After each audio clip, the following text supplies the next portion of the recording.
যখন লোহা আবিষ্কার হলো তখন বনের কোনো গাছ ভয় পেল না। যখন সেই লোহা দিয়ে কুড়োল বানানো হলো তখনও বনের কোনো গাছ ভয় পেল না। কিন্তু যখনই সেই লোহার কুড়োলের সঙ্গে একটি কাঠের হাতল যুক্ত হলো তখনই হঠাৎ করেই বনের সকল গাছ ভীষণ ভয় পেয়ে গেল। ঠিক সেই মুহূর্তে ছোট একটি গাছ বড় গাছকে জিজ্ঞেস করলো, আচ্ছা, যখন লোহা আবিষ্কার হলো তখনও তোমরা ভয় পেলে না, যখন কুড়োল বানানো হলো তখনও তোমরা ভয় পেলে না, তাহলে সেই কাঠের হাতল যুক্ত হওয়ার পরেই হঠাৎ করে কেন ভয় পেলে?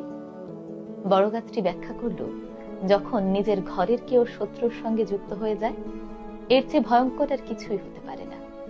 তখন অনেক শক্তিশালী সাম্রাজ্য ধ্বংস হয়ে যায়। কথায় আছে না, ঘরের শত্রু বিভীষণ। ঘরের আপন লোক যখন শত্রুর সঙ্গে হাত মেলায় তখন সেই শত্রুদের মোকাবেলা করা ভীষণ কঠিন হয়ে পড়ে, তাই না?